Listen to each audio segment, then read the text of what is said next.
श्री गणेशाय नमः। श्री सरस्वती माते नमः। श्रीमद्भागवत महापुराण की जय। जय जय श्री राधे श्याम। श्रीमद्भागवत महापुराण द्वितीय खंड द्वादश स्कंद तृतीय अध्याय राज्य युग धर्म और कलयुग के दोषों से बचने का उपाय नाम संकीर्तन।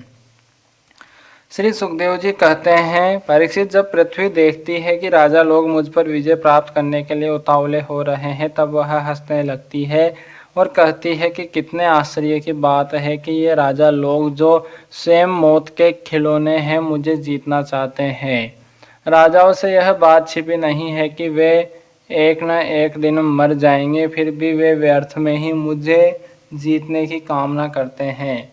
सचमुच इस कामना से अंधे होने के कारण ही वे पानी के बुलबुले के समान क्षणभंगुर शरीर पर विश्वास कर बैठते हैं और धोखा खाते हैं। वे सोचते हैं कि हम पहले मन के सहित अपनी पांचों इंद्रियों पर विजय प्राप्त करेंगे, अपने भीतरी शत्रुओं को वश में करेंगे, क्योंकि इनको जीते बिना बाहरी शत्रुओं को जीतना कठिन है। उसके बाद अपने शत्रु के मंत्रियों, अमात्यों, नागरिकों, नेताओं और समस्त सेना को भी वश में कर लेंगे। जो भी हमारे विजय मार्ग में कांटे बोएंगे, उसे हम अवश्य जीत लेंगे। इस प्रकार धीरे धीरे क्रम से सारी पृथ्वी हमारे अधीन हो जाएगी। फिर तो समुद्र ही हमारे राज्य की खाई का काम करेगा।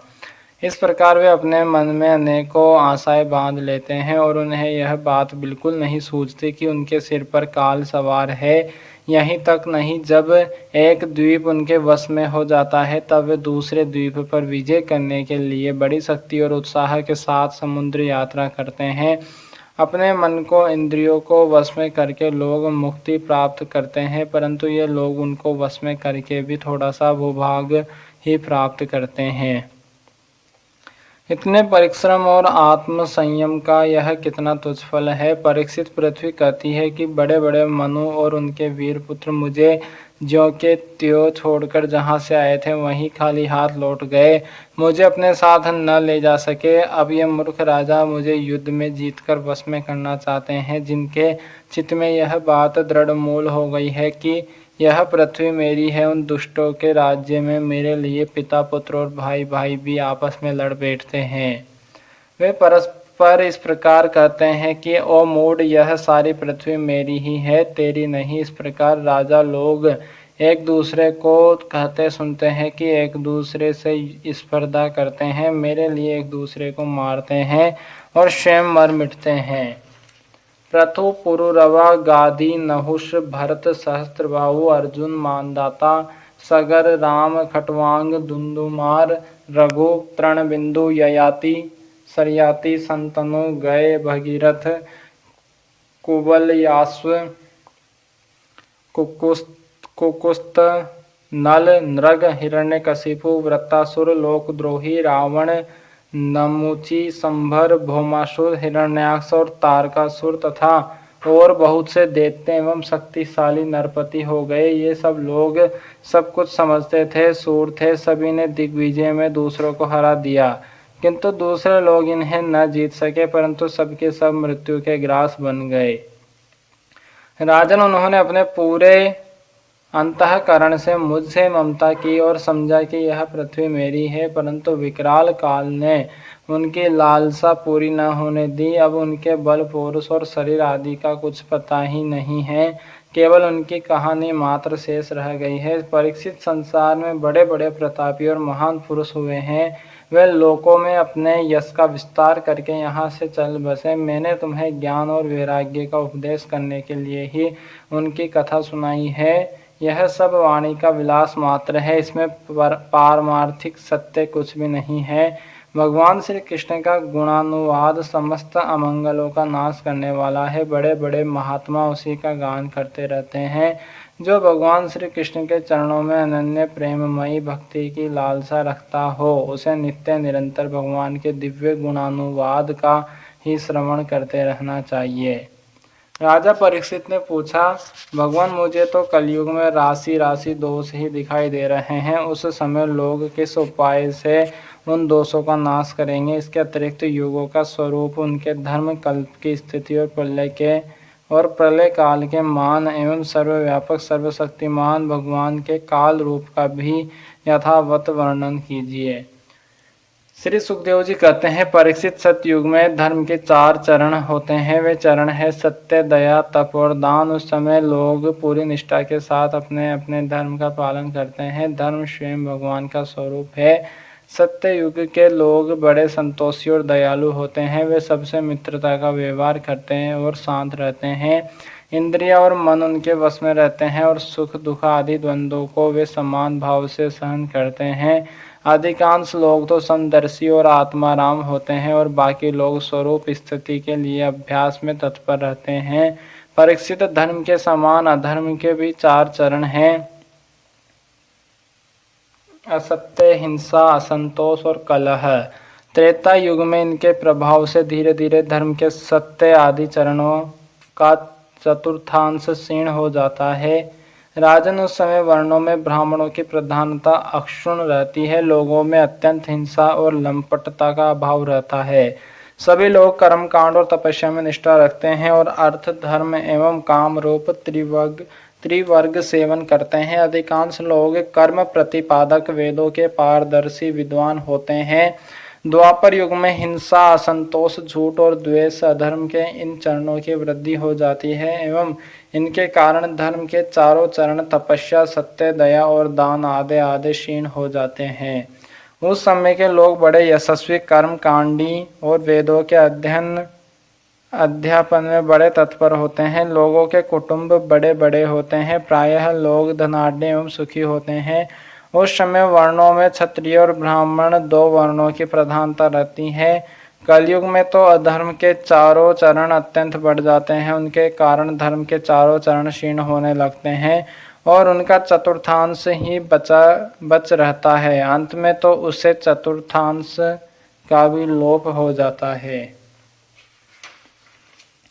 कलयुग में लोग लोभी, दुराचारी और कठोर हृदय होते हैं। वे झूठ मूठ एक दूसरे से वेर मोल ले लेते हैं एवं लालसा तृष्णा की तरंगों में बहते रहते हैं। उस समय के अभागे लोगों में शूद्र, केवट आदि की ही प्रधानता रहती है। सभी प्राणियों में 3 गुण होते हैं, सत्व, रज और तम। काल की प्रेरणा से समय समय पर शरीर, प्राण और मन में उनका हास्य और विकास भी हुआ करता है। जिस समय मन, बुद्धि और इंद्रिया सत्व गुण में स्थित होकर अपना अपना काम करने लगती है, उस समय सतयुग समझना चाहिए। सत्व गुण की प्रधानता के समय मनुष्य ज्ञान और तपस्या से अधिक प्रेम करने लगता है। जिस समय मनुष्यों की प्रवृत्ति और रुचि धर्म, अर्थ और लौकिक पारलौकिक सुख भोगों की ओर होती है तथा शरीर, मन एवं इंद्रिया रजोगुण में स्थित होकर काम करने लगती है, बुद्धिमान परीक्षित समझना चाहिए कि उस समय त्रेता युग अपना काम कर रहा है। जिस समय लोभ, असंतोष, अभिमान, दंभ और मत्सर आदि दोषों का बोलबाला हो रहा हो और मनुष्य बड़े उत्साह तथा रुचि के साथ सकाम कर्मों में लगना चाहे, उस समय द्वापर युग समझना चाहिए। अवश्य ही रजोगुण और तमोगुण की मिश्रित प्रधानता का नाम ही द्वापर युग है। जिस समय झूठ, कपट, तंद्रा, निद्रा, हिंसा, विषाद, शोक, मोह, भय और दीनता की प्रधानता हो, उसे तमोगुण प्रधान कलयुग समझना चाहिए। जब कलयुग का राज्य होता है तब लोगों की दृष्टि क्षुद्र हो जाती है। अधिकांश लोग होते तो है अत्यंत निर्धन, परंतु खाते हैं बहुत अधिक। उनका भाग्य तो होता है बहुत ही मंद और चित्त में कामनाएं होती है बहुत बड़ी बड़ी। स्त्रियों में दुष्टता और उल्टापन की वृद्धि हो जाती है। सारे देश में गांव गांवों में लुटेरों की प्रधानता एवं प्रचुरता हो जाती है। पाखंडी लोग अपने नए नए मत चलाकर मनमाने ढंग से वेदों का तात्पर्य निकालने लगते हैं और इस प्रकार उन्हें कलंकित करते हैं। राजा कहलाने वाले लोग प्रजा की सारी कमाई हड़प कर उन्हें चूसने लगते हैं। ब्राह्मण नामधारी जीव पेट भरने और जननेंद्रियों को तृप्त करने में ही लग जाते हैं। ब्रह्मचारी लोग ब्रह्मचर्य व्रत से रहित और अपवित्र रहने लगते हैं। ग्रस्त दूसरों को भिक्षा देने के बदले स्वयं भीख मांगने लगते हैं। वानप्रस्थी गांव में बसने लगते हैं और सन्यासी धन के अत्यंत लोभी अर्थ पिशाच हो जाते हैं। स्त्रियों का आकार तो छोटा हो जाता है पर भूख बढ़ जाती है। उन्हें संतान बहुत अधिक होती है और वे अपनी कुल मर्यादा का उल्लंघन करके लाज हया जो उनका भूषण है छोड़ बैठती है। वे सदा सर्वदा कड़वी बात करती रहती है और चोरी तथा कपट में बड़ी निपुण हो जाती है। उनमें साहस भी बहुत बढ़ जाता है। व्यापारियों के हृदय अत्यंत क्षुद्र हो जाते हैं। वे कोड़ी कोड़ी से लिपटे रहते हैं और छदाम के लिए धोखाधड़ी करने लगते हैं। और तो क्या, आपत्ति काल न होने पर तथा धनी होने पर भी वे निम्न श्रेणी के व्यापारियों को, जिनकी सत्पुरुष निंदा करते हैं, ठीक समझने और अपनाने लगते हैं। स्वामी चाहे सर्वश्रेष्ठ ही क्यों न हो, जब सेवक लोग देखते हैं कि इसके पास धन दौलत नहीं रही, तब उसे छोड़कर भाग जाते हैं। सेवक चाहे कितना ही पुराना क्यों न हो, परंतु जब वह किसी विपत्ति में पड़ जाता है तब स्वामी उसे छोड़ देते हैं। और तो क्या, जब गोवे बकेन हो जाती है, दूध देना बंद कर देती है, तब लोग उनका भी परित्याग कर देते हैं। प्रिय परीक्षित, कलयुग के मनुष्य बड़े ही लंपट हो जाते हैं। वे अपनी काम वासनाओं को तृप्त करने के लिए ही किसी से प्रेम करते हैं और वे विषय वासना के वशीभूत होकर इतने दीन हो जाते हैं कि माता पिता, भाई बंधु और मित्रों को भी छोड़कर केवल अपनी साली और सालों से ही सलाह लेने लगते हैं। शूद्र तपस्वियों का वेश बनाकर अपना पेट भरते हैं और दान लेने लगते हैं। जिन्हें धर्म का रति भर भी ज्ञान नहीं है, वे ऊंचे सिंहासन पर विराजमान होकर धर्म का उपदेश करने लगते हैं। प्रिय परीक्षित, कलयुग की प्रजा सूखा पड़ने के कारण अत्यंत भयभीत और आतुर हो जाती है। एक तो दुर्भिक्ष और दूसरे शासकों की कर वृद्धि। प्रजा के शरीर में केवल अस्थि पंजर और मन में केवल उद्वेग शेष रह जाता है। प्राण रक्षा के लिए रोटी का टुकड़ा मिलना भी कठिन हो जाता है। कलयुग में प्रजा शरीर ढकने के लिए वस्त्र और पेट की ज्वाला शांत करने के लिए रोटी, पीने के लिए पानी और सोने के लिए 2 हाथ जमीन से भी वंचित हो जाती है। उसे दाम्पत्य जीवन, स्नान और आभूषण पहनने तक की सुविधा नहीं रहती। लोगों की आकृति, प्रकृति और चेष्टाएं पिशाचों की सी हो जाती है। कलयुग में लोग अधिक धन की तो बात ही क्या, कुछ कौड़ियों के लिए आपस में वैर विरोध करने लगते हैं और बहुत दिनों के सद्भाव तथा मित्रता को तिलांजलि दे देते हैं। इतना ही नहीं, वे दमड़ी के लिए अपने सगे संबंधियों तक की हत्या कर बैठते हैं और अपने प्रिय प्राणों से भी हाथ धो बैठते हैं। परीक्षित, कलयुग के क्षुद्र प्राणी केवल काम वासना की पूर्ति और पेट भरने की धुन में ही लगे रहते हैं। पुत्र अपने बूढ़े माँ बाप की भी रक्षा, पालन पोषण नहीं करते, उनकी उपेक्षा कर देते हैं। और पिता अपने निपुण से निपुण सब कामों में योग्य पुत्रों की भी परवाह नहीं करते, उन्हें अलग कर देते हैं।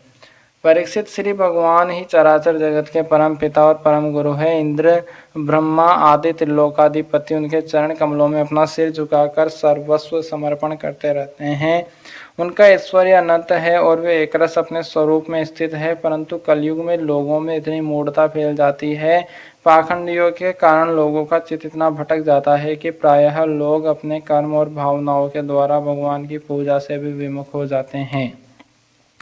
मनुष्य मरने के समय आतुरता की स्थिति में अथवा गिरते या फिसलते समय विवश होकर भी यदि भगवान के किसी एक नाम का उच्चारण कर ले तो उसके सारे कर्म बंधन छिन्न भिन्न हो जाते हैं और उसे उत्तम से उत्तम गति प्राप्त होती है। परंतु हाय रे कलयुग से प्रभावित होकर लोग उन भगवान की आराधना से भी विमुख हो जाते हैं। परीक्षित, कलयुग के अनेकों दोष है।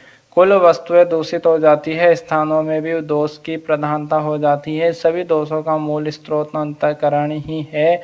परंतु जब पुरुषोत्तम भगवान हृदय में आविराजते हैं तब उनकी सन्निधि मात्र से ही सबके सब दोष नष्ट हो जाते हैं। भगवान के रूप,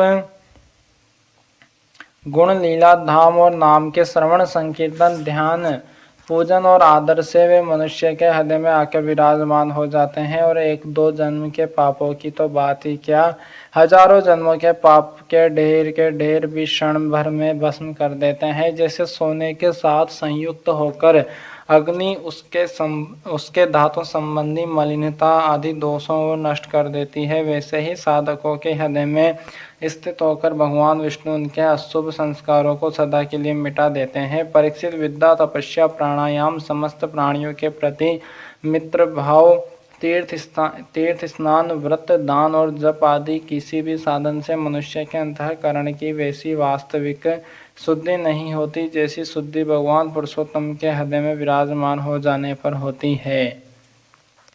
परीक्षित, अब तुम्हारी मृत्यु का समय निकट आ गया है। अब सावधान हो जाओ, पूरी शक्ति से और अंतःकरण की सारी वृत्तियों से भगवान श्री कृष्ण को अपने हृदय सिंहासन पर बैठा लो। ऐसा करने से अवश्य ही तुम्हें परम गति प्राप्त होगी। जो लोग मृत्यु के निकट पहुंच रहे हैं उन्हें सब प्रकार से परम ऐश्वर्यशाली भगवान का ही ध्यान करना चाहिए। प्यारे परीक्षित, सबके परम आश्रय और सर्वात्मा भगवान अपना ध्यान करने वालों को अपने स्वरूप में लीन कर लेते हैं, उसे अपना स्वरूप बना लेते हैं।